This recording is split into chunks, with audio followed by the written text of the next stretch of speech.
Welcome to Vidarbha's academy's online platform. कालच्या लेक्चरमध्ये आपण जे आहे तर सिलेबस त्यानंतर जर पाहिलं असणार तर क्वेश्चन्स 2014 पासून तर 2024 कोणत्या कोणत्या टॉपिकवर किती किती क्वेश्चन्स आले आणि कशा प्रकारचे क्वेश्चन्स विचारले होते आपण पाहिलेलं होतं. ठीक आहे. आजच्या लेक्चरमध्ये आपण काही इम्पॉर्टंट गोष्टी पाहणार आहोत ज्या आपल्याला एक्झाममध्ये पेपर सॉल्व्ह करत असताना ते लक्षात ठेवायचे आहेत. ठीक आहे. ते आणि त्याच्यानंतर आपण त्या ज्या काही इम्पॉर्टंट गोष्टी आहेत त्या अप्लाय कशा करायच्या ते सुद्धा आपण पाहणार आहोत. ठीक. तर आपण हे सर्व काल पाहिलेलं होतं. त्याच्यानंतर जे आहे महत्त्वाच्या बाबी. आता महत्त्वाच्या बाबीमध्ये जर पाहिलं तर काय आहे का मूलभूत संकल्पना. ठीक आहे. तर मूलभूत संकल्पना ज्या असतात ना त्या आपल्याला माहीत असलं पाहिजे. आता मूलभूत संकल्पना कोणत्या, तर मूलभूत संकल्पना जर पाहिलं असणार तर पहिलं संघराज्यवाद. आता संघराज्य किंवा फेडरलिझम जर पाहिलं असणार तर हे फेडरलिझम आहे काय. फेडरलिझम म्हणजे काय आहे का सरळ दोन भावाची गोष्ट आहे. दोन भावाची, एक मोठा भाऊ आणि एक छोटा भाऊ. छोटा भाऊ म्हणजे तुमचं जर पासून राज्य सरकार आणि मोठा भाऊ जर पाहिला असणार ते आहे तुमचं केंद्र सरकार. आता यावेळी जे आहे ना केंद्र सरकार आणि राज्य सरकार यांच्यामध्ये केंद्र आणि राज्य यांच्यामध्ये जेव्हा अधिकारांचं विभाजन केले जाते, अधिकारांचे विभाजन केले जाते तर त्याला एक प्रकारे आपण असं म्हणू शकतो का तो संघराज्यवाद आहे. त्याचा संघराज्यवादाचं बेस्ट एक्झाम्पल जर पाहिलं असणार ते आहे तुमचं अमेरिका, त्यानंतर आहे ऑस्ट्रेलिया. आणि भारतामध्ये जे संघराज्यवाद आहे हा जर पाहिलं कोजी फेडरलिझम असं म्हटलं जाते. म्हणजे अर्ध संघराज्य स्ट्रक्चर आपल्या इथलं आहे. म्हणजेच काय की आपल्या इथं पूर्णपणे संघराज्यवाद नाही आहे आणि पूर्णपणे एकात्मिक शासन व्यवस्था सुद्धा नाही. ठीक आहे. तर त्यामुळे जर पाहिलं असतं आपल्या इथलं आपल्या कंडिशननुसार किंवा आपल्या भारतामधली जे काही कंडिशन होती त्यावेळची सामाजिक कंडिशन जे असणार, आर्थिक कंडिशन जे असणार त्याच्यानुसार जे आहे ते फ्रेम केलेलं होतं किंवा त्याच्यानुसार ते बनवलेलं होतं. त्यामुळे काय आहे की आपण आपल्या कंडिशननुसार आपण दुसरं म्हणजे जसं मी तुम्हाला कालही सांगितलं होतं आपण जेव्हा आपलं संविधान बनवलं तर त्यापैकी त्यावेळी जे आहे 60 देशांचे संविधान रेफर करून आपलं संविधान बनवलं होतं. आणि त्याचमुळे कसं होते की आपण आपल्या कंडिशननुसार त्या तरतुदी ज्या होत्या त्या तरतुदी थोड्याशा मोल्ड केल्या. ठीक आहे. तर तसंच संघराज्यवादाबद्दल सुद्धा जर पाहिलं असणार तर काय केलं होतं, ह्या थोड्याशा तरतुदी ज्या होत्या आपल्या देशाच्या कंडिशन्स पाहून आपण काय केलेल्या होत्या आपल्या संविधानामध्ये समाविष्ट केल्या. नंतर आहे की संविधान. आता पहा संविधान जे आहे संविधान दोन प्रकारचे असतात. एक असते तुमचं लिखित संविधान, एक असते तुमचं अलिखित संविधान. आता एक कधीही लक्षात ठेवा संघराज्यवाद किंवा संघ राज्य असणारं कोणताही जर देश असणार तिथं नॉर्मली लिखित संविधान असते. लिखित संविधान काय असते, लिखित संविधान म्हणजे काय का लिखित संविधान आपण तुम्ही बऱ्याचदा ऐकलं असणार का लिखित संविधान आणि अलिखित संविधान असे दोन प्रकार असतात. पण लिखित संविधान म्हणजे काय का जेवढे तुमचे कायदे असते एका बुकमध्ये किंवा एका पुस्तकामध्ये हे काय केलं असतं संहिताबद्ध केले असतात. पण अलिखित संविधानामध्ये काय होत असते का असे संहिताबद्ध केले जात नसतात. आणि त्याचमुळे काय होत असते का तिथलं जर पाहिलं असतं तर संहिताबद्ध एका बुकमध्ये केला जात नाही. तर त्यावेळेस पहा तिथली जे संसद असते हे सर्वोच्च असते. जे अलिखित संविधान असणारा जो देश असणार तर तिथली जी संसद असते ही काय असते सर्वोच्च असते. तिथं जर पाहिलं सर्वोच्च न्यायालयाला एवढे अधिकार नसतात कारण की त्यांच्याकडे रेफरन्स पॉईंटच नाही आहे. जसं आपल्या भारतामध्ये जर पाहिलं असतं तर लिखित संविधान आहे आणि आपल्या इथं जर पाहिलं असणार तर सर्वोच्च न्यायालय जे आहे तर ते एक रेफरन्स पॉईंट मानते कशाला, संविधानाला. आणि आपल्या इथलं संविधान लिखित असल्यामुळे आपल्या इथं जर पाहिलं असेल तर संविधान सर्वोच्च आहे. बाकीचे जेवढे कोणते तुमचे जे पिलर आहे जसं समजा कायदे मंडळ आहे किंवा कार्यकारी मंडळ आहे किंवा न्यायमंडळ आहे हे संविधानाच्या वरती नाही. संविधान सर्वात अगोदर आणि त्याच्यानंतर मग जर पाहिलं असणार तर तुमचं संसद असो या राज्य विधिमंडळ असो या न्यायमंडळ असो हे सर्व नंतर येणार आहे.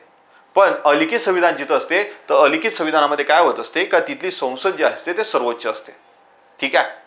त्यानंतर जिथं लिखित संविधान असते त्या लिखित संविधानामध्ये असं क्लिअर कट सांगितलं जाते का हे जर पाहिलं असतं तर केंद्र सरकारच्या हद्दीत येते, हे राज्य सरकारच्या हद्दीत येते आणि दोघांच्या हद्दीत येणाऱ्या गोष्टी ज्या समोरची सूचीमध्ये येत असतात म्हणजे विषय जे असतात ते. ठीक. तर अशा प्रकारे तुम्हाला जे आहे लिखित संविधान आणि अलिखित संविधान जे आहे तर याच्याबद्दल तुम्हाला माहीत असलं पाहिजे. याचे उदाहरणे माहीत असले पाहिजे.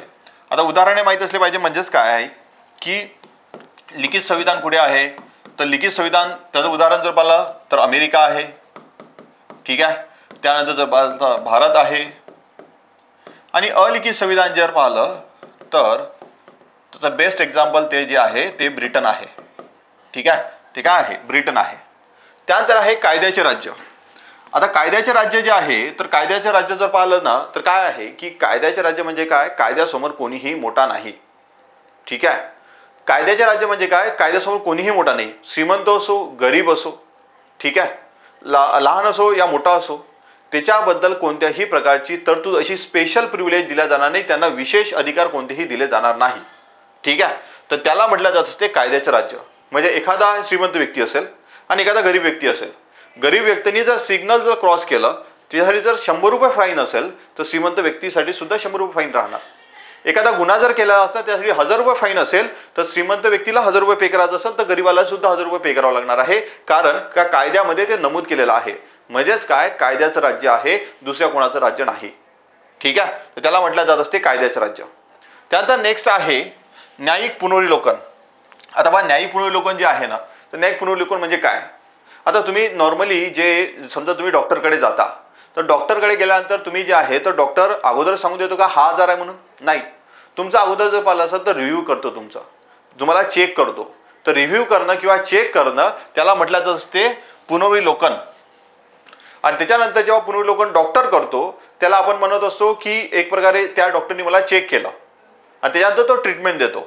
तसंच जे आहे न्यायालयाच्या बाबतीत सुद्धा आहे. न्यायालय सुद्धा काय करत असते का तुमच्या अधिकारांचं उल्लंघन झालं या नाही झालं अगोदर तो चेक करणार आणि चेक केल्यानंतर जे आहे ना त्यासाठी ट्रीटमेंट किंवा त्यासाठी जर तो उपाय सुचवतो. आणि उपाय जो असतो तो काय असतो का एखादी कोणती रीट तो जो आहे तो जारी करतो. रीट म्हणजे काय का त्याच्यामध्ये जेवढे कोणते रीटचे जे 5 प्रकार आहेत तर ते कोणता लागू होतो त्याच्यानुसार तुम्हाला ते रीट जे आहे जारी करते सर्वोच्च न्यायालय किंवा उच्च न्यायालय. सर्वोच्च न्यायालय अनुच्छेद 32 नुसार करतो आणि उच्च न्यायालय जो आहे अनुच्छेद 226 नुसार करतो. ठीक आहे. तर त्यामुळे जर पाहिलं तर त्याला काय म्हटलं जातं, न्यायिक पुनर्विलोकन. न्यायिक सक्रियता म्हणजे जर पाहिलं असणार तर न्यायालय जे आहे किंवा न्यायमंडळ जे आहे तर सक्रियतेपणे काम करणार, त्याला इन शॉर्टमध्ये जर म्हटलं जातं त्याला न्यायिक सक्रियता म्हटलं जाते. त्यानंतर जे आहे मूलभूत संरचना किंवा मूलभूत चौकट. तर तुम्ही आता आपण जेव्हा काल म्हणजे अगोदरच्या लेक्चर्समध्ये पाहिलं तर अगोदरच्या लेक्चरमध्ये काय पाहिलं होतं की बेसिक स्ट्रक्चरवर प्रश्न विचारला जातो. बेसिक स्ट्रक्चरवर कोणत्या प्रकारचा प्रश्न विचारला जाऊ शकतो की एक तर असा प्रश्न विचारला जाऊ शकतो का बेसिक स्ट्रक्चरची व्याख्या कोणी केलेली आहे. व्याख्या जे केलेली आहे तर ते सर्वोच्च न्यायालयाने केली आहे की संसदेने केली आहे, राष्ट्रपतीने केलेली आहे का पंतप्रधानाने केलेली आहे का इतर कोणी केली आहे, पण त्याची व्याख्या आजपर्यंत कोणी केली नाही. त्यानंतर बेसिक स्ट्रक्चरचा मिनिंग काय होतो हे माहीत असलं पाहिजे. कोणत्या केसमधून ते बेसिक स्ट्रक्चर उदयास आलेलं होतं हे माहीत असलं पाहिजे. ठीक आहे.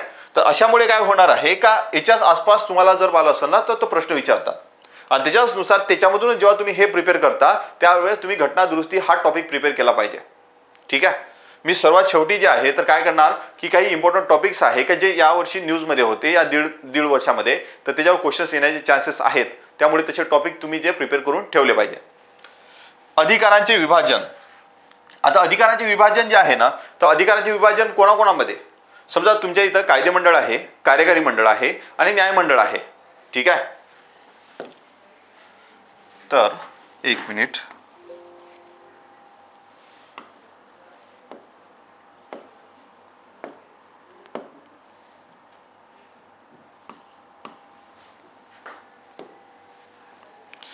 याच्यामध्ये जेव्हा तुमचं कायदे मंडळ आहे, न्यायमंडळ आहे आणि त्यानंतर जर पाहिलं तर कार्यकारी मंडळ आहे, या प्रत्येकांची जबाबदारी एक जबाबदारी त्यांना वाटून दिलेली आहे. म्हणजेच काय प्रत्येकांना जबाबदारी वाटून दिलेली आहे म्हणजे कशी की जर समजा कायदे मंडळ आहे, कायदे मंडळामध्ये काय येणार तर संसद येणार तुमची. ठीक आहे. कायदे मंडळामध्ये काय येणार, संसद येणार. आता कायदे मंडळामध्ये जेव्हा संसद आली तर हे झालं केंद्र पातळीवर संसद आली. राज्य पातळीवर काय येणार आहे, राज्य पातळीवर तुमचं राज्य विधिमंडळ येणार. ठीक आहे. तर राज्य विधिमंडळ. त्यानंतर एक असते अजून कार्यकारी मंडळ, कार्यकारी मंडळ आणि त्यानंतर एक असते न्यायमंडळ, न्यायमंडळ. आता यामध्ये काय आहे का कार्यकारी मंडळाचं काम काय आहे, न्यायमंडळाचं काम काय आहे आणि कायदे मंडळाचं काम काय आहे. कायदे मंडळाचं काम काय असते तर कायदे तयार करणे. ठीक आहे. कायदे बनविणे. ठीक आहे. कायदे बनविणे आणि ते ह्यांनी जे केलेले कायदे आहे या कायद्यांची अंमलबजावणी करण्याचं काम कोणाचं आहे, यांचं कार्यकारी मंडळाचं अंमलबजावणी करण्याचं काम. ठीक आहे.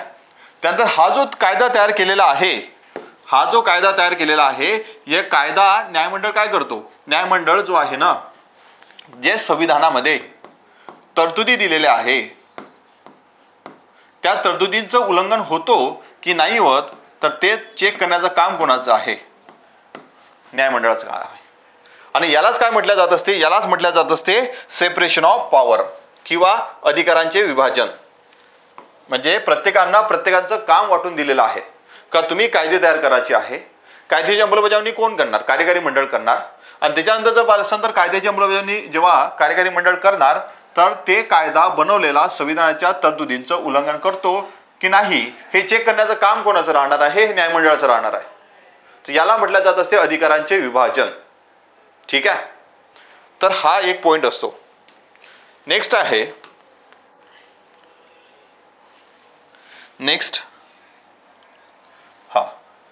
काय आहे की अधिकारांचे विभाजन इत्यादीचे माहीत असाव्यात. ह्या ज्या आहे ना, ह्या काय आहे? ह्या मूलभूत संकल्पना आहे. ह्या कोणत्या संकल्पना आहे? मूलभूत संकल्पना आहे.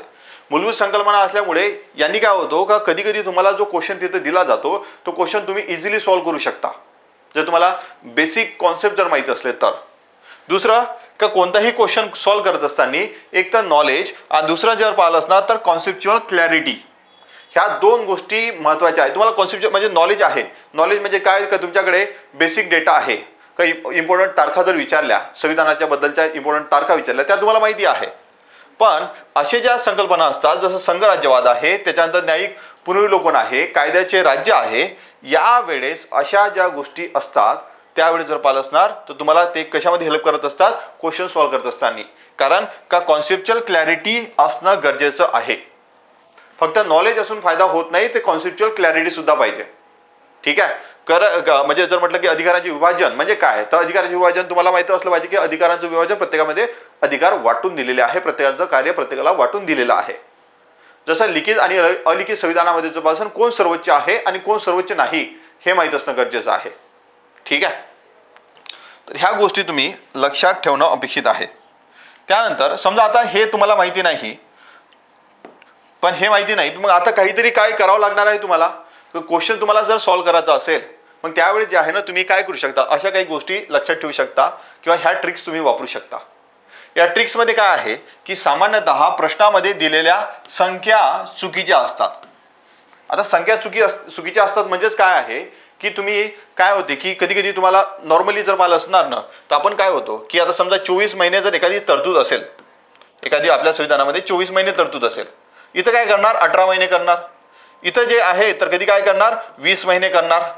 कधी इथं 12 महिने सुद्धा करू शकते. आणि नॉर्मली याच्यावरच आपण कन्फ्यूज होतो. ठीक आहे.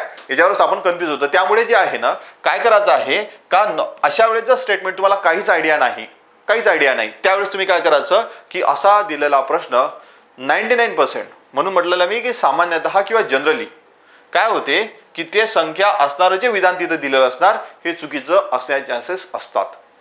नंतर आहे सामान्यतः प्रश्नामध्ये दिलेले टोकाचे वाक्य, म्हणजे एकदमच एक्स्ट्रीम स्टेटमेंट जर दिलं असणार, टोकाचे वाक्य त्याच्यानंतर संख्या, असं एकदमच एक्स्ट्रीम स्टेटमेंट दिलं असणार का जे पॉसिबलच नाही. ठीक आहे. आता आपण पाहणार आहोत जेव्हा समोर एक्झाम्पल पाहू त्याच्यावरून तुम्हाला क्वेश्चन सॉल्व्ह करून मी करून दाखवतोच. तर ते जे आहे तर टोकाचे जर विधान दिलं असणार तर तसंही ते विधान चुकीचं असण्याचे चान्सेस आहेत. आणि एक लक्षात ठेवा, मी म्हणत आहे की 99%, 100% नाही, काही एक्सेप्शन्स त्याच्यामध्ये असू शकतात. ठीक आहे. सामान्यतः प्रश्नामध्ये दिलेले सकारात्मक विधान बरोबर असते. म्हणजे सकारात्मक विधान जे पॉझिटिव्ह स्टेटमेंट जे असते ते पॉझिटिव्ह स्टेटमेंट असण्याचे चान्सेस बरोबर असण्याचे चान्सेस जास्त असतात. त्याच्यानंतर जे आहे सामान्यतः शक्यता असू शकते ना, की म्हणजे असं म्हटलं का काही देशांमध्ये काही देश जे आहे हे लोकशाही मानणारे देश आहेत. म्हणजे काही देशांमध्ये लोकशाही मानणारे देश आहे म्हणजे जर आपल्या म्हणजे जगामध्ये समजा 200 जर देश असणार तर 200 देशापैकी एका जरी देशात या 10 देशात जरी लोकशाही मानणारे जर देश असणार, आपण याचा अर्थ काय म्हणू शकतो? काही देश जे आहे ते लोकशाही मानणारे देश आहेत. ठीक आहे. आणि काही देश लोकशाही न मानणारे देश आहे. तर आपण याच्यामधून हा अर्थ काढू शकतो. ठीक आहे. त्याच्यामुळे जर शक्यता अशी असू शकते तर शक्यता असू शकते म्हणजेच काय आहे का शक्यता असणारे जे असे विधान असते तर ते बरोबर असण्याचे चान्सेस असतात. त्यानंतर आहे सामान्यतः प्रश्नामध्ये दिलेले विधान जास्त विशद केलेले असेल किंवा जास्त विधान जर विशद केलं असणार कोणतंही एखादं विधान त्याला जास्त एक्सप्लेन केलं असणार की असं असं आहे आणि त्याच्यानंतर जर पाहिलं असणार त्याला आपण काय म्हणू शकतो की त्याला थोडंसं मोठं इलॉबरेट केलं असणार, थोडंसं जास्त इलॉबरेट केलं असणार, तर तेही स्टेटमेंट राईट असण्याचे चान्सेस जास्त असतात. ठीक आहे. त्यानंतर आहे ट्रिक्सचा योग्य वापर करायचा. आता ट्रिक्सचा योग्य कसा वापर करायचा का कधी कधी तुम्हाला स्रोत विचारतात, याचा स्रोत काय आहे, म्हणजे आपण जर पासून मूलभूत हक्क कुठून घेतलेले आहे, DPSP आपण कुठून घेतलेले आहे, तर याच्याबद्दलचा स्रोत जेव्हा तुम्हाला विचारतात तो स्रोत तुम्हाला माहीत असणं गरजेचं राहते. मग आता हे तर तुम्ही एवढं लक्षात ठेवू शकत नाही, मग ते कशा लक्षात ठेवायचं, ते अशा प्रकारे लक्षात ठेवायचं, ट्रिक्सनुसार लक्षात ठेवायचं. राज्यांची निर्मिती जी आहे, समजा काही राज्याची निर्मिती आपण म्हणू शकतो की तुम्हाला विचारते की पहिलं राज्य कोणतं निर्मिती, पहिले कोणत्या राज्याची निर्मिती झाली, नंतर दुसऱ्या कोणत्या राज्याची निर्मिती झाली, तिसरं कोणत्या राज्याची निर्मिती झाली, असं विचारलं जाऊ शकते. तर त्यावेळेस जे आहे ना तर क्वेश्चन आलेले आहे, मी त्या टाईपचे क्वेश्चन्स आलेले आहे म्हणून मी तुम्हाला ह्या गोष्टी त्याच्यावरून मी इंटरप्रेट केलेल्या आहेत. ठीक आहे. तर त्यामुळे त्याच्यावर क्वेश्चन्स विचारला जाऊ शकतो, त्यावर क्वेश्चन्स विचारले जातात. त्यामुळे काय आहे की आपल्याला ट्रिक्स माहीत असणं गरजेचं राहते. कधी कधी भागावर प्रश्न विचारतात, कधी कधी परिशिष्टावर प्रश्न विचारतात, तर कोणत्या परिशिष्टामध्ये काय आहे, कोणत्या भागामध्ये काय आहे, आपण जे आहे संविधानाचा हा कुठला स्रोत आहे, कोणत्या संविधानाचा हा स्रोत आहे. ठीक आहे. राज्याची निर्मितीवर प्रश्न विचारतात, समितीवर प्रश्न विचारतात, तर ट्रिक्सचा तुम्ही योग्य वापर केला पाहिजे. त्यानंतर आहे कॉमन सेन्स तुम्ही वापरला पाहिजे. कॉमन सेन्स तुम्ही वापरला पाहिजे म्हणजे असे काही स्टेटमेंट तुम्हाला एक्झाममध्ये दिले जातात की ज्याच्यामध्ये तुम्ही कॉमन सेन्स जरी लावला ना तरीही ते स्टेटमेंट तुमचं राईट असण्याचे चान्सेस जास्त असतात. ठीक आहे. मग त्यामुळे तुमचा प्रश्न सुटतो. तर अशा काही इम्पॉर्टंट ज्या बाबी आहेत त्या तुम्ही लक्षात ठेवल्या पाहिजे. तर पहिलं तर काय आहे का दिलेली संख्या हे चुकीचे असण्याचे चान्सेस जास्त राहते. टोकाचे विधान जर दिले असणार ते सुद्धा चुकीचे असण्याचे चान्सेस जास्त राहते. त्यानंतर सकारात्मक विधान जर दिलं असणार ते राईट असण्याचे चान्सेस जास्त राहते. शक्यतावार विधान जर असणार तेही जास्त राईट असण्याचे चान्सेस जास्त राहत असते. त्यानंतर जास्त विशद केलं असणार कोणतं त्याला जास्त एक्सप्लेन केलं असणार तेही सुद्धा राईट राहू शकते. ट्रिक्सचा योग्य वापर करायचा आणि कॉमन सेन्स वापरायचा. ठीक आहे. कॉमन सेन्स वापरायचं, त्याच्यामुळे जर पाहिलं असणार तर तुम्ही काय करू शकता क्वेश्चन्स चांगल्या प्रकारे सॉल्व्ह करू शकता. ठीक आहे. तर एक जे आहे समर्पण एक इनिशिएटिव्ह लॉन्च केलेला आहे विदर्भ अकॅडमीकडून. आता हा जो आहे तर MPSC महाराष्ट्र नागरी सेवा पूर्व परीक्षा देणाऱ्या सर्व ऑनलाईन व ऑफलाईन इंटिग्रेटेड बॅचच्या विद्यार्थ्यांसाठी उपलब्ध आहे. म्हणजे 28 सप्टेंबरला जी एक्झाम होणार आहे तर ती एक्झाम देणाऱ्या सर्व लोकांसाठी हे उपलब्ध आहे. परंतु कोणते लोक ज्यांनी इंटिग्रेटेड बॅच जॉईन केलेली आहे ते. ठीक आहे. तर त्यांच्यासाठी हे त्याच्यामध्ये फास्ट रिव्हिजन होऊन जाते. आणि कसं असते की एक्झाम जशी जवळ येते त्यावेळेस आपल्याला सर्वात महत्त्वाचं काय असते की आपल्याला रिव्हिजन महत्त्वाची असते. ठीक आहे. नेक्स्ट पहा, आता क्वेश्चन्स आपण काही क्वेश्चन्स पाहणार आहोत. आता काही क्वेश्चन्स पाहत असताना काय विचारलेलं आहे इथं, भारताच्या मार्क्सवादी कम्युनिस्ट पक्ष CPIM ची स्थापना केव्हा झाली. आता हे केव्हा झाली जेव्हा असे प्रश्न विचारलेला. आता पहा, मी तुम्हाला जेव्हा आपण अगोदरच्या लेक्चरमध्ये पाहिलेलं होतं त्या लेक्चरमध्ये काय सांगितलेलं होतं की राष्ट्रीय पक्षावर क्वेश्चन विचारतात. आता काही राष्ट्रीय पक्ष चेंज झालेले आहे त्यामुळे त्याच्यावर क्वेश्चन विचारण्याचा चान्स आहे. ठीक आहे. त्यामुळे काय आहे की एक ट्रिक तुम्हाला मी सांगतो, त्या ट्रिकवरून तुम्ही लक्षात ठेवू शकता. काका जब आपने नॅप लिया. ठीक आहे. हे आहे ट्रिक. आता या ट्रिक जे आहे त्याच्यावरून पहिल्या कावरून काँग्रेस. ठीक आहे. पहिल्या कावरून काँग्रेस, त्यानंतर याच्यावरून कम्युनिस्ट पार्टी ऑफ इंडिया. ठीक आहे. मार्क्सवादी CPIM. ठीक आहे. तर हे ज वरून जर पाहिलं तर भाजपा, ब वरून बसपा बहुजन समाज पार्टी, त्यानंतर आप तर आम आदमी पार्टी. ठीक आहे. त्यानंतर न्यावरून नॅशनल पीपल्स पार्टी. ठीक आहे. तर हे आहेत. तर ह्या बसपा, आता याचं भाजपा तर माहितीच आहे, बसपा म्हणजे BSP तुमची बहुजन समाज पार्टी. आता हे जे आहे तर याचा फॉर्मेशनवरून तुम्हाला कधी कधी फॉर्मेशन विचारतात, तर त्यामुळे हे लक्षात ठेवायचं आहे. काँग्रेस कधी बनलेली आहे? 1885 मध्ये. त्यानंतर कम्युनिस्ट पार्टी ऑफ इंडिया हे मार्क्सवादी हे बनलेली आहे 1964 मध्ये. भाजपा जे बनलेली आहे ते बनलेली आहे 1980 मध्ये. बसपा BSP बनलेली आहे 1984 मध्ये. आणि त्यानंतर आम आदमी पार्टी बनलेली आहे 2012 मध्ये. आणि नॅशनल पीपल्स पार्टी हे बनलेली आहे 2013 मध्ये. आता ह्या ज्या आहे ह्या सर्व काय आहे? ह्या सर्व आहे राष्ट्रीय पक्ष. हे सर्व काय आहेत? का राष्ट्रीय पक्ष आहेत. ठीक आहे. तर या राष्ट्रीय पक्षांवर क्वेश्चन्स विचारतात, तर त्यामुळे हे तुम्ही चांगल्या प्रकारे करणं गरजेचं आहे. हे तुम्हाला माहित असलं पाहिजे कोणतं अगोदर बनलं आणि कोणतं नंतर बनलं राष्ट्रीय पक्ष. कारण की याच्यामध्ये एक NCP आणि TMC म्हणजे तृणमूल काँग्रेस आणि NCP हे दोन्ही पक्ष यांचा दर्जा जो आहे तो गेलेला आहे. आणि नवीन 2 पक्ष झाले ते म्हणजे आम आदमी पार्टी आणि त्यानंतर नॅशनल पीपल्स पार्टी. तर आता याच्यावर तुम्हाला क्वेश्चन्स विचारतात, त्यामुळे काय आहे की इथं तुम्हाला ट्रिक कामात पडते. तर ट्रिक जे आहे तर आता याच्यामध्ये पहा 1964 आहे, दिसत आहे 1964. त्याच्यानंतर दुसरा जर प्रश्न पाहिला, दुसरा प्रश्न सुद्धा हाही अशा प्रकारचा एक प्रश्न आलेला होता की कम्युनिस्ट पार्टी ऑफ इंडिया मार्क्सवादी हे केव्हा बनलेली आहे? 1964 मध्ये बनलेली आहे. Communist party of India CPI, तर हे जर पाहिलं असणार तर हे जर आहे हे चुकीचं आहे. हां ठीक आहे. Miss Bahujan Samaj party BSP कधी बनलेली आहे? 1984 मध्ये बनलेली आहे. आणि त्यानंतर ऑल इंडिया तृणमूल काँग्रेस तर हे 1998 मध्ये बनलेली होती. हे ममता बॅनर्जी यांची पार्टी होती. ठीक आहे, म्हणजे आहे. तर ते काँग्रेसमधून ज्यावेळेस जर पाहिलं असणार तर बाहेर निघाल्यानंतर त्यांनी ऑल इंडिया तृणमूल काँग्रेस याची स्थापना केली. तर हे 1998 मध्ये. पण आता काय झालेलं आहे का आता तुम्हाला याच्या जे आता तुम्हाला 2 नवीन पक्ष त्याच्यामध्ये जे ऍड करण्यात आलेले आहे राष्ट्रीय पक्ष, आता हे राष्ट्रीय पक्ष होता. ठीक आहे. तर त्यावेळी म्हणून जे आहे ना याच्यावर क्वेश्चन्स विचारलेले आहे. हे तिन्ही जे आहे हे राष्ट्रीय पक्ष होते, पण आता याचा राष्ट्रीय पक्षाचा दर्जा गेला, त्यामुळे याच्यावर क्वेश्चन विचारला जाणार नाही. तर हे चुकीचं आहे. त्याच्यानंतर हे बरोबर आहे, हे बरोबर आहे, हे बरोबर आहे.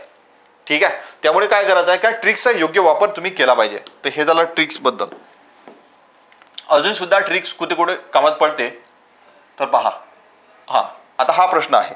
इथे सुद्धा तुमची ट्रिक जी आहे ना कामात पडते का एकेरी नागरिक कुठून घेतलेला आहे, राज्य धोरणाची मार्गदर्शक तत्वे कुठून घेतलेली आहे, केंद्र राज्य संबंधातील समवर्ती सूचित कुठून घेतलेली आहे. ठीक आहे. तर त्यामुळे जर पाहिलं असणार तर हे तुम्हाला कधी कधी जर पाहिलं असतात तर ह्याच्यासाठी सुद्धा ट्रिक्स आहेत. तर ट्रिक्स कोणत्या आहेत पहा. याच्यावर ऍक्च्युली मी अगोदर लेक्चर घेतलेलं आहे. ठीक आहे. तर ह्या तर इम्पॉर्टंट तारखा तुम्हाला लक्षात ठेवायच्या आहे संविधान सभेच्या. ह्या इम्पॉर्टंट तारखा याच्यावर सुद्धा प्रश्न विचारलेले आहे. ठीक आहे. त्यानंतर पहा फ्रान्सकडून काय घेतलेलं आपण, तर फ्रान्सचा श्वास प्रबळ असतो. तर फ्रान्सकडून आपण घेतला स्वातंत्र्य, समता, प्रजासत्ताक, बंधुता. त्यानंतर जे आहे रशियाकडून काय घेतलेला आहे, रशियाचा सेफ FD केला. तर सामाजिक, आर्थिक, राजकीय न्याय त्यांच्याकडून घेतलेले आहे आणि मूलभूत कर्तव्य सुद्धा त्यांच्याकडून घेतलेली आहे. त्याच्यानंतर जे आहे तर आयर्लंडकडून काय घेतलेलं आहे, तर आयर्लंडकडून काय घेतलं 12 वाजता आराम. म्हणजे 12 काय राज्यसभेमध्ये 12 नावाची सदस्य. त्याच्यानंतर जे आहे आवरून तर आयर्लंड. त्यानंतर जे आहे रावरून राष्ट्रपतीची निवडणूक पद्धत. त्यानंतर मवरून मार्गदर्शक तत्वे. ठीक आहे. त्यानंतर ब्रिटनकडून काय घेतलेलं आहे द्विगृही सभागृह, संसद प्रणाली, विशेष अधिकार, नागरिकत्व, कायद्याचे राज्य आणि कॅबिनेट पद्धत अशा प्रकारे. नेक्स्ट आहे अमेरिकेकडून काय घेतलेलं आहे, अमेरिका में महान लोग की उमर स्वाहा. तर राष्ट्रपती, महाभियोग प्रक्रिया, न्यायाधीशांची हकालपट्टी, न्यायिक पुनर्विलोकन, उपराष्ट्रपती, मूलभूत हक्क आणि न्यायमंडळ, स्वतंत्र न्यायमंडळ. त्यानंतर दक्षिण आफ्रिकेकडून काय घेतलं, दक्षिण घराणे. दक्षिण घराणे जर पाहिलं असणार तर काय आहे का राज्यसभा निवडणूक प्रक्रिया रावरून घवरून घटना दुरुस्ती. नेक्स्ट आहे की आपण ऑस्ट्रेलियाकडून काय घेतलं, समव्यापारी बैठक. म्हणजे समवर्ती सूची घेतली आहे त्यांच्याकडून, व्यापार वाणिज्य स्वातंत्र्य त्यांच्याकडून घेतलेलं आहे आणि संयुक्त बैठक सुद्धा त्यांच्याकडून घेतलेली आहे. जर्मनी आम जर्म म्हणून आवरून जर पासून आदिवासी दरम्यान मूलभूत हक्कांचे जे निलंबन केले जात असते तर ते आपण त्यांच्याकडून घेतलेलं आहे. जर्मवरून जर पाहिलं असतं तर जर्मनी. ठीक आहे. तर मूलभूत हक्कांचं निलंबित करणं किंवा निलंबित करणं तर हे कोणाकडून घेतलेलं आपण, तर जर्मनीकडून घेतलेलं आहे. त्यामुळे काय आहे का ह्या काही ट्रिक्स आहे का ज्याचा तुम्ही योग्य वापर करू शकता.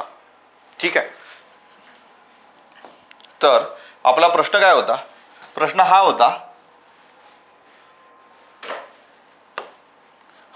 प्रश्न हा होता की एकेरी नागरिकत्व. आता एकेरी नागरिकत्व हे कोणाकडून घेतलं आपण आताच पाहिलेलं होतं. हे घेतलेलं आहे इंग्लंडकडून किंवा UK कडून किंवा ब्रिटनकडून. तर हे बरोबर आहे. त्यानंतर न्यायिक पूर्वी लोकांकडून घेतलेलं आहे आपण अमेरिकेकडून. महान लोगों की उमर 6 म्हटलं होतं. मग जर लोक जर पाहिलं असतं तर लोकांवरून तुम्हाला मी सांगितलेलं आहे. राज्य धोरणाचे मार्गदर्शक तत्वे कोणाकडून घेतलेले आहे आयर्लंडकडून. 12 वाजता आराम आताच सांगितलं. केंद्र राज्य संबंधातील समवर्ती सूची कोणाकडून घेतलेली आहे ऑस्ट्रेलियाकडून. समव्यापारी बैठक. ठीक आहे. तर जर पाहिलं असणार तर हे इथून घेतलेलं आहे. तर अशा प्रकारे तुम्ही ट्रिक्सचा वापर करू शकता. ठीक आहे. नेक्स्ट आहे याच्यामध्ये काय विचारलं आहे, विच ऑफ द फॉलोइंग भारतीय संविधानात स्वीकार केल्या संदर्भात खालीलपैकी योग्य जोडी किंवा जोड्या कोणती किंवा कोणत्या आहेत ते तुम्हाला ओळखायचं आहे. आता यामध्ये अमेरिकेकडून काय घेतलेलं आहे म्हणते उपराष्ट्रपती पद. कॅनडाकडून काय घेतलेलं आहे म्हणते केंद्र सरकारसाठी युनियन ही संज्ञा. दक्षिण आफ्रिकेकडून काय घेतलं आहे राज्यसभा निवडणूक पद्धत. आयर्लंडकडून काय घेतलेलं आहे आपण राष्ट्रपतीकडून राज्यसभेत विशिष्ट क्षेत्रातील विशेष कामगिरी सदस्याची नामनिश्चित. म्हणजे 12 वाजता आराम तुम्हाला मी सांगितलं तर आयर्लंडकडून घेतलेलं बरोबर आहे. राज्यसभा निवडणूक पद्धत घेतलेली आहे घराणे, त्याच्यावरून तुम्हाला सांगितलं हे सुद्धा बरोबर आहे. ठीक आहे. त्यानंतर जर पाहिलं असणार तर अमेरिकेकडून काय घेतलेलं आहे का उपराष्ट्रपती पद घेतलेलं आहे. तर महान लोगों की उमरवरून जर पासून उरून उपराष्ट्रपती हे पद सुद्धा त्यांच्याकडून आपण घेतलेलं आहे. कॅनडाकडून जर पाहिलं असतं तर केंद्र सरकारसाठी युनियन ही संज्ञा. कारण का केंद्र पहा एक लक्षात ठेवा कॅनडामध्ये जे आहे ना तर आपण काय म्हणू शकतो की त्याला आपण केंद्र सरकार तिथलं जे आहे ना ते थोडंसं बळकट आहे, प्रबळ आहे. ठीक आहे. त्यामुळे जर पाहिलं असणार तर हे जे आहे हे चारही तुमच्या जोड्या बरोबर आहे. तर त्यामुळे काय होत असते का याच्यामध्ये सुद्धा तुम्ही ट्रिकवरून तुम्ही लक्षात ठेवू शकता. कारण की कधी कधी तुम्हाला कन्फ्यूज करतात अशा गोष्टी. तर ते बेस्ट आहे का ट्रिकवरून लक्षात ठेवायचं. आता पहा खाली नमूद केलेल्या राज्य निर्माण केलेल्या किंवा पुन्हा राज्याचा दर्जा दिलेला योग्य कालानुक्रमाने त्याचा जो आहे तो क्रम बरोबर लावा. आता याच्यामध्ये सुद्धा एक प्रकारची तुम्ही ट्रिक जी आहे लक्षात ठेवू शकता. तर कशा प्रकारची ट्रिक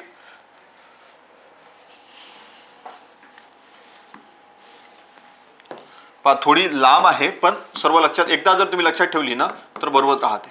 प्रेमात मगन होऊन हरिण हिम गडावर चढला आणि मनीसोबत मैत्री केली. ठीक आहे.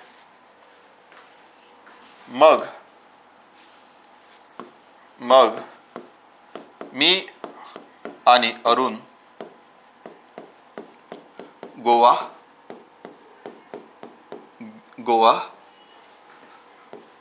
क्रूज वर बसून असं तिच्यापेक्षा आपण क्रूज वरून गेलो. ठीक आहे.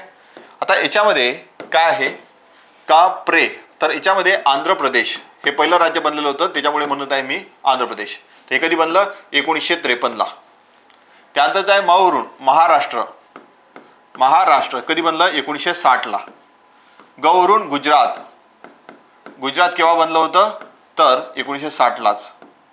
नवरून नागालँड कधी बनलं 1963 ला. ठीक आहे. हरियाणा केव्हा बनलं 1966 ला. हिमाचल प्रदेश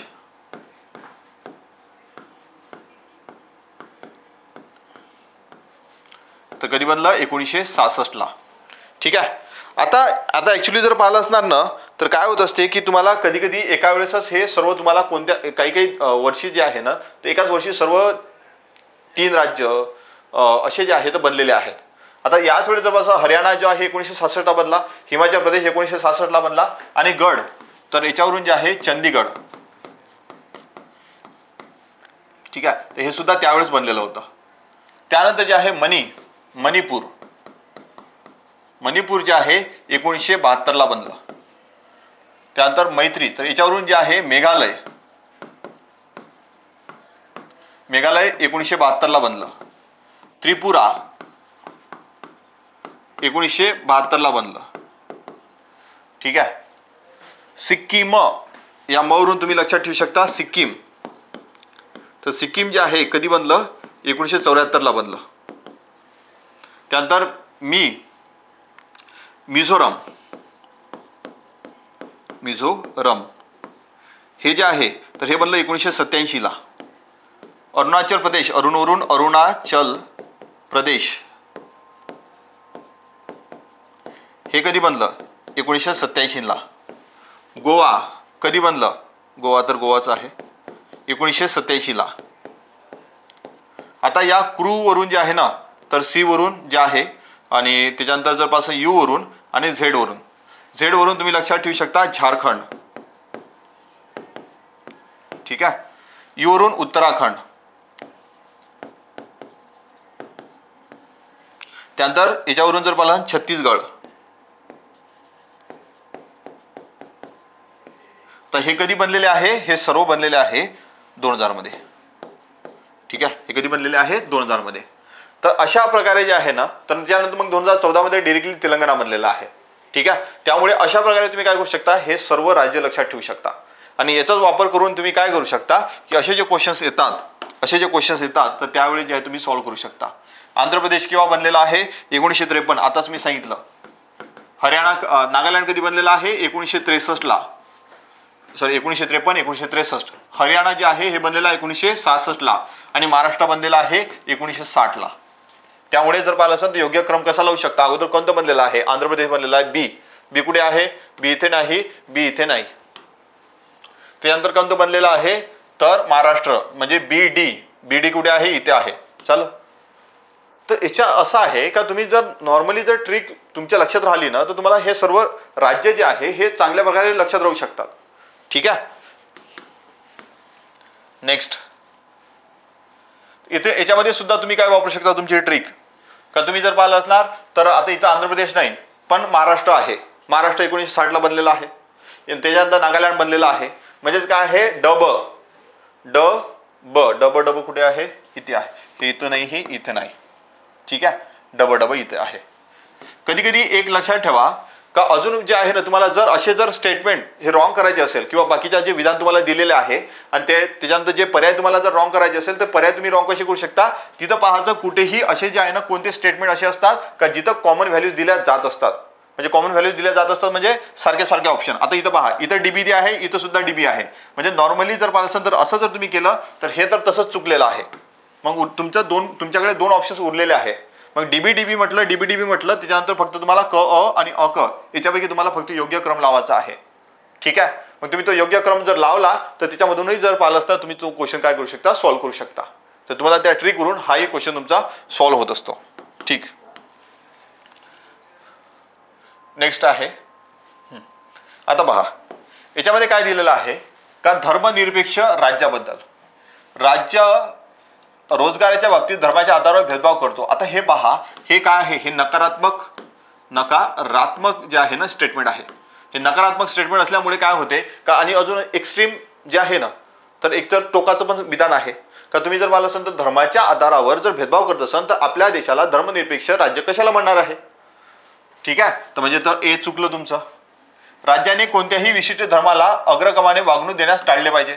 सर्व जर आहे धर्मनिरपेक्ष म्हणजे काय? सर्व सारखेच आहे. त्यामुळे जर पाहता तर कोणत्याही धर्माला तुम्ही काय करू शकता? एक म्हणजे जास्त प्रायोरिटी नाही देऊ शकत. जर असं करत असाल तर तुम्ही पाकिस्तान आहात. मग पाकिस्तान कारण की पाकिस्तानचंच नावच काय? Islamic state of Pakistan. भारताचं असं नाव आहे का? नाही.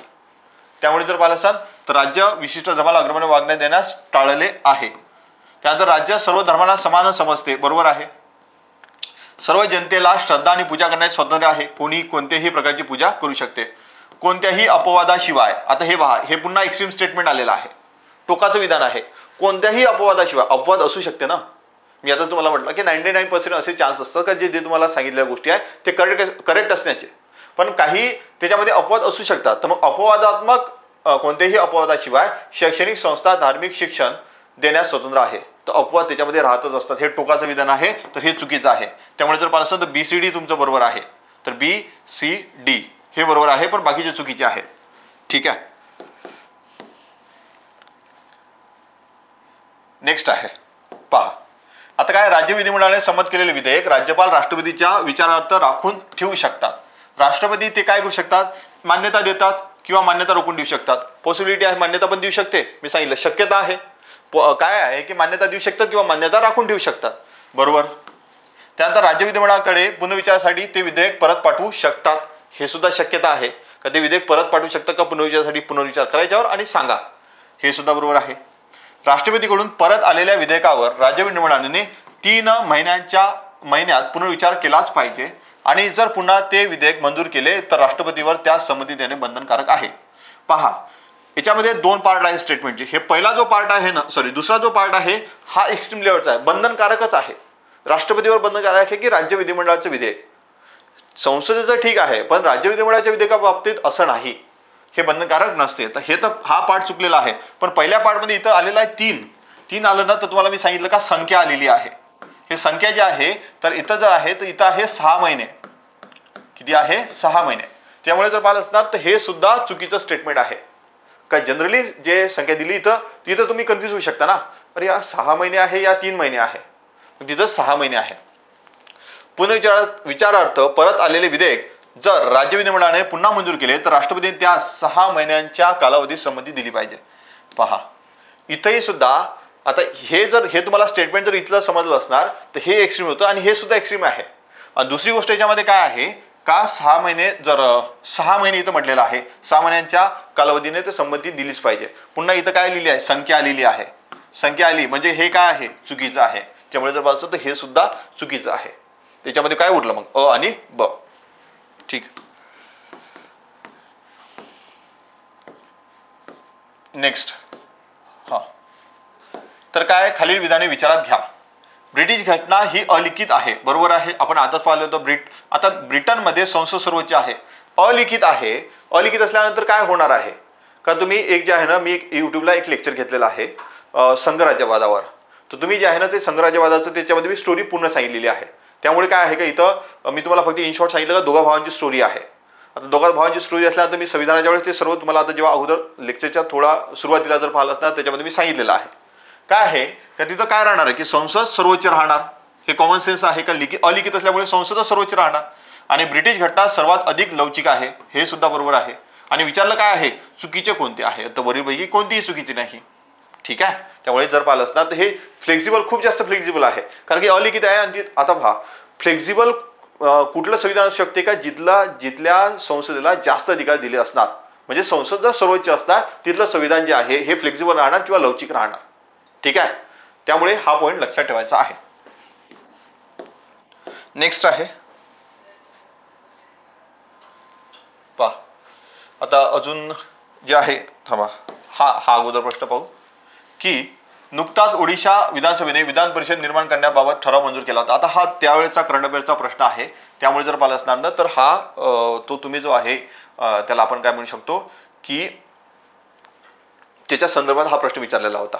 ठीक आहे. तर अशा वेळेस जेव्हा नुकताच, तर आता हा नॉर्मली असा जो प्रश्न असतो ना, हा प्रश्न जर पाहिला असेल तर हा करंट अफेअर्सशी विचारलेला प्रश्न असतो. त्यामुळे जेव्हा नुकतंच असं म्हटलं ना त्यावेळेस हे स्टेटमेंट राईट असण्याचे चान्सेस सुद्धा जास्त असतात. त्यामुळे जर पाहिलं असेल तर हे तुमचं बरोबर आहे. आता 5 राज्यांचा विधान परिषद आहे, 5 राज्यांमध्ये विधान परिषद आहे म्हटलं. आता 5 राज्यांमध्ये विधान परिषद आहे, पुन्हा इथं संख्या आलेली आहे 6 राज्यांमध्ये आहे त्याच्या जागेवर. त्यामुळे जर पाहिलं तुम्हाला इथं कन्फ्यूज करू शकतात की 5 या 6. त्यामुळे कसं आहे का हे चुकीचं असण्याचे चान्सेस जास्त राहत असतात. त्यामुळे हे चुकीचं स्टेटमेंट आहे. केरळ आणि गुजरात मध्ये विधान परिषद निर्माण करण्यासंबंधी प्रस्ताव संसदेने प्रलंबित आहे. तर केरळ आणि गुजरातमध्ये असा कोणत्याही प्रकारचा म्हणजे त्याच्या संबंधी प्रस्ताव कोणताच नव्हता. त्यामुळे हे चुकीचं आहे. आणि त्यानंतर जर पासून विधानसभेत 112 सदस्य हे नोंदणीकृत पदवीधरांकडून निवडले जात असतात. तर हे सुद्धा तुम्हाला 12 जे आहे ना पदवीधरसाठी तुम्हाला लक्षात ठेवायचं आहे. पदवीधरसाठी 12 असतात, म्हणजे 12वी पास असणारे. जेव्हा 12वी पास होतात तुम्ही तेव्हा पदवीला ऍडमिशन घेऊ शकता. तर म्हणजे 112 तुम्ही त्याच्यावर लक्षात ठेवू शकता. त्यामुळे जर मला असाल तर अ आणि ड बरोबर आहे, पण बाकीचे दोन्हीही चुकीचे आहे. कारण की ते एक संख्या आहे आणि त्यानंतर नुकतेच तुम्हाला सांगितलं की नुकतंच एखादं असं जर स्टेटमेंट आलं ना नुकतंच, तर ते राईट असण्याचे चान्सेस असतात, कारण की ते करंट अफेअरवर विचारलेला प्रश्न असतो. इथे सुद्धा पहा, राज्यघटनेच्या 9व्या विभागातील तरतुदी ह्या 5व्या परिशिष्टात समावेश आलेल्या क्षेत्रात लागू होत नाही. 5व्या परिशिष्टात समावित असणाऱ्या क्षेत्रात 7 राज्यांचा समावेश असतो किंवा समावेश होतो. तर पहा, 5व्या परिशिष्टामध्ये 10 राज्य आहेत आणि 6व्या परिशिष्टामध्ये 4 राज्य आहेत. इथं संख्या आलेली आहे. संख्या आली म्हणजेच काय आहे, ब चुकीचं आहे. ब तुम्ही चुकीचं केलं ना, तर ब इथं चुकीचं आहे आणि वरीलपैकी सर्व इथं चुकीचं आहे. आणि आता इथं उरलेलं काय आहे, अ आणि अ तर बरोबरच राहणार आहे. मग उरलं काय की 1996 मध्ये संसदेने पेसा कायदा मंजूर केला. आता पहा की 5वं परिशिष्ट जे असते ना, आता काय आहे की नॉर्मली ग्रामीण भागासाठी आणि शहरी भागासाठी स्थानिक प्रशासनासाठी 73वी आणि 74वी घटनादुरुस्ती आणलेली आहे. जेव्हा 73वी 74वी घटनादुरुस्ती आणलेली आहे तर असे काही क्षेत्र असते का जिथं आदिवासी लोकांची जे लोकसंख्या असते ते जास्त असते. मग ते असे काही जे आहे ना, तर 5व्या परिशिष्टामध्ये असे राज्य टाकलेले आहे. मग त्या राज्यामध्ये जर असं जर कोणतं क्षेत्र असेल तिथं काय लागू होते, तिथं पेसा कायदा लागू होत असतो. आणि 6व्या परिशिष्टामध्ये ना पेसा लागू होत, ना 73वी घटनादुरुस्ती, ना 74वी घटनादुरुस्ती. तिथं जर स्वायत्त परिषदेची एक तरतूद आणलेली आहे. तिथं स्वायत्त परिषद असते. ठीक आहे, त्यामुळे जर पासून तर तुमचं क बरोबर आहे.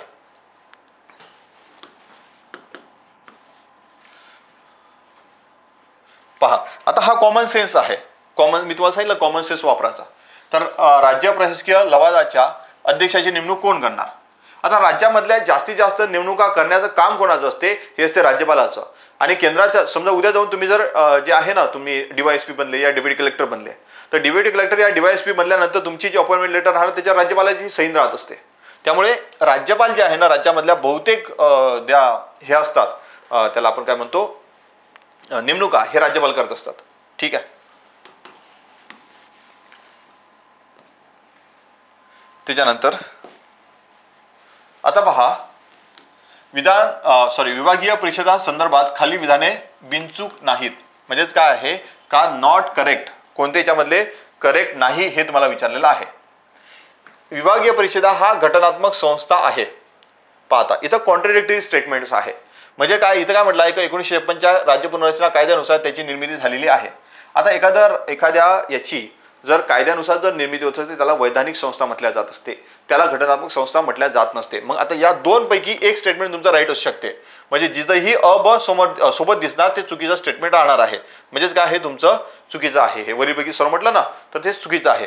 म्हणजेच काय, याची गॅरंटी हे आहे की जेव्हा तुम्ही ऑप्शनकडे बघता तर अ तर बरोबर आहे, मग अ बरोबर आहे, पण ब तुमचं चुकीचं आहे, कारण का एकामेकाला कॉन्ट्रडिक्टरी ते स्टेटमेंट्स आहे. त्यामुळे ब चुकीचं आहे. ठीक आहे. केंद्रीय गृहमंत्री हा विभागीय परिषदाचा अध्यक्ष असतो, हे बरोबर आहे. त्याच्यानंतर जर पाहत तर एकूण 7, आता इथंही सुद्धा जर पाहिलं ना तर काय आलेली आहे, संख्या आलेली आहे. तर एकूण 7 विभागीय परिषदा देशातील एकूण 7 विभागांसाठी निर्माण करण्यात आलेले आहे.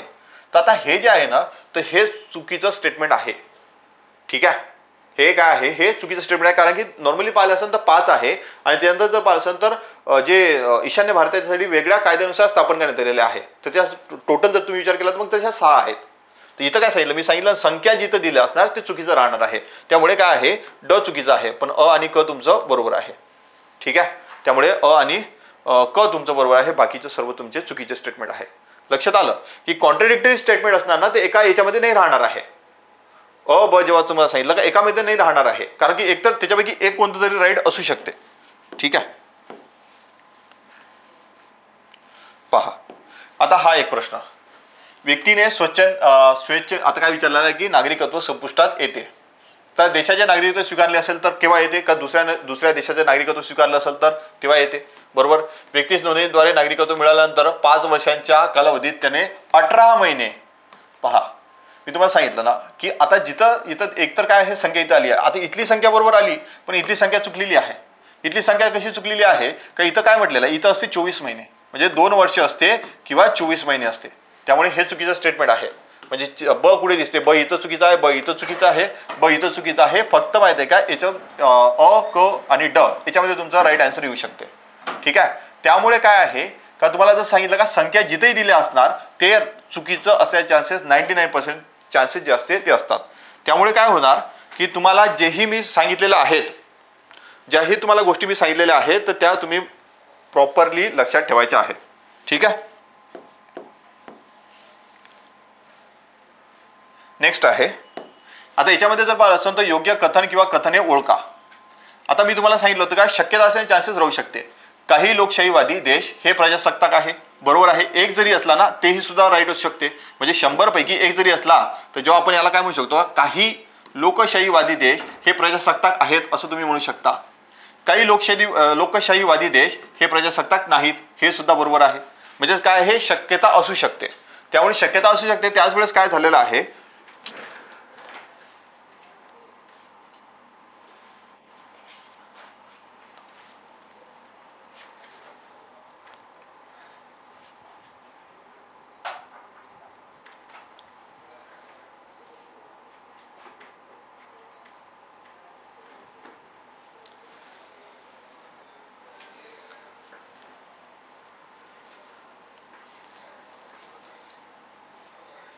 ठीक आहे. तर यावेळेस जर पाहिलं तर काही लोकशाहीवादी देश हे जे प्रजासत्ताक आहे किंवा काही लोकशाहीवादी देश हे प्रजासत्ताक नाहीत. त्यावेळेस म्हणजेच काय आहे का, तुम्ही याची पॉसिबिलिटी असू शकतात किंवा काही देश म्हणजे 100 पैकी एक जरी असला ना तरी आपण काय म्हणू शकतो का काही देश असे आहेत किंवा काही देश असे नाहीत. त्यामुळे जर पाहिलं असणार तर तुमचं अ आणि ब दोन्हीही बरोबर आहेत. ठीक आहे.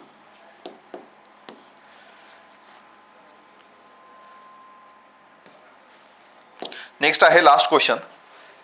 खालीपैकी कोणते विधान किंवा विधान बरोबर आहेत? लोकसभेला नव्हे तर फक्त राज्यसभेतच नामनिर्देशित सभासद असतात. आता एक लक्षात ठेवा, हा जो क्वेश्चन होता ना तो अगोदरचा क्वेश्चन होता, जुना क्वेश्चन आहे 2018चा.